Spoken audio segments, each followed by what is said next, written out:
Nah nih guys, ini ungkapan dari Gibran bahwa calon tak akan lagi bergantung pada partai politik. Jadi yang dimaksud di sini oleh Gibran kalau dibaca di artikelnya, ini calon pemimpin kedepannya. Jadi kedepannya itu ya untuk pilkada, pilpres ya. Jadi ini sebenarnya maksudnya Gibran ini ke dirinya ya, karena Gibran ini kan ada rencana Pilpres 2029 dia akan maju sebagai capres ya. Hanya saja gini, Pilpres 2029 nanti itu kan Pak Jokowi itu udah nggak jadi presiden, jadi nggak punya kuasa lagi, nggak punya kekuasaan lagi mengatur-ngatur partai politik besar untuk mendukung mengusung Gibran Rakabuming maju sebagai capres di Pilpres 2029. Berbeda dengan Pilpres 2024 seperti yang kemarin di video saya yang sebelumnya yang judulnya "Mengapa Presiden Joko Widodo menginginkan PSI lolos ke DPR Senayan?" Nah, di situ kan saya jelaskan bahwa Jokowi di saat ini di Pilpres 2024 dia masih punya kekuasaan sebagai presiden, sehingga dengan gampangnya mudahnya dia mengatur-ngatur partai politik besar untuk mendukung Gibran Rakabuming maju sebagai cawapresnya Prabowo di Pilpres 2024. Partai politik yang dipaksa untuk mendukung Gibran jadi cawapresnya Prabowo ini kan kita lihat partai politik yang ketumnya itu tersandera kasus hukum kan. Nah, kita tahulah apa aja ya. Nah, itu karena Jokowi masih punya kekuasaan sebagai presiden, dia bisa ngatur-ngatur ya sekarang ini. Tetapi nanti di Pilpres 2029 dia udah nggak punya lagi kekuasaan sebagai presiden. Jadi tidak bisa lagi ngatur-ngatur partai politik, nggak bisa lagi diatur-atur untuk berkoalisi mengusung Gibran Rakabuming maju sebagai capres di Pilpres 2029. Itulah sebabnya mengapa kemudian Jokowi mengincar PSI ya, yang nantinya jika lolos ke Senayan, Jokowi sebagai ketum di PSI.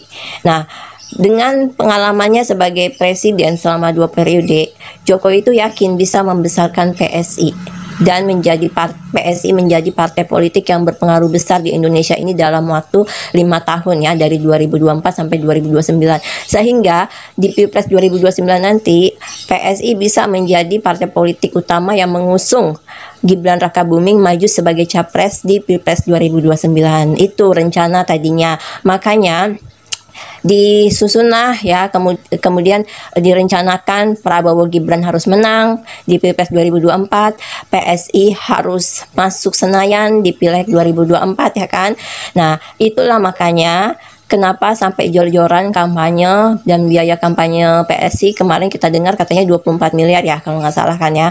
Nah itu, tapi ternyata 14 Februari setelah muncul tayangan Realcon, ternyata di luar harapan. Tadinya mengharapkan jumlah suara untuk PSI itu meledak, artinya minimal lolos lah 4%, ternyata tidak, quick count. Nah, begitu juga dengan Realcon kan, kita tahu ternyata memang ada kenaikan dari PSI, tapi ternyata setelah dicek banyak penggelembungan suara di berbagai TPS ya kan, dibandingkan dengan hasil dari aplikasi Sirekap KPU ya kan. Nah, jadi ini sudah di luar daripada harapan. Rencana yang tadinya mengharapkan PSI ini bakalan menjadi kendaraan politik Gibran untuk Pilpres 2029. Makanya akhirnya keluarlah perkataan ucapan dari Gibran Rakabuming ini seperti ini, bahwa nanti ke depannya terutama untuk Pilpres 2029 nanti untuk memajukan diri sebagai capres, dia bilang di sini calon, tapi sebenarnya itu capres dirinya, itu tidak membutuhkan partai politik. Ya, cukup dengan komunitas relawan dukungan, cukup maju sebagai capres ini dengan dukungan dari relawan, tidak perlu partai politik. Sedangkan undang-undang konstitusi kita mengatur untuk maju sebagai capres itu harus diusung oleh partai politik, minimal 1 partai politik yang memenuhi syarat untuk mengusung sendiri kan, atau beberapa partai politik ya kan. Nah, itu undang-undang konstitusional kita. Tetapi di sini Gibran sudah berani bicara bahwa ke depannya untuk maju sebagai calon pemimpin tidak perlu dukungan partai politik ya kan. Nah, itu artinya nantinya bakalan ada diubah undang-undang konstitusional kita terkait dengan pencalonan presiden. Ke depan tidak perlu lagi dukungan dari partai politik, usungan dari partai politik, cukup relawan. Kemungkinan akan diubah oleh si paman yang ada di MK, Mahkamah Konstitusi. Nah, sedangkan kalau untuk Kaisang, ya, Kaisang itu sebenarnya capaiannya itu bukan sebagai ketum PSI, dia itu akan ke pilkada, pilgub, ya kan. Nah, kalau pilgub, pilkada itu kan bisa independen, ngumpulin KTP 1 juta. Tapi tidak ada harapan kalau untuk Kaisang, karena dia popularitasnya sebenarnya kurang. Nggak mungkin bisa diharapkan untuk warga mau mengumpulkan 1 juta KTP untuk mendukung Kaisang itu maju sebagai cagup ataupun di pilkada gitu kan ya. Kemarin itu kan keluar juga tuh katanya mau ada peraturan presiden bahwa yang menunjuk gubernur Jakarta itu adalah presiden, tapi ternyata nggak jadi. Maka itu perkataan Gibran ini, yaitu calon tak akan lagi bergantung pada partai politik, ini juga kaitannya dengan kepentingannya Kaisang untuk maju ke pilgub ataupun pilkada.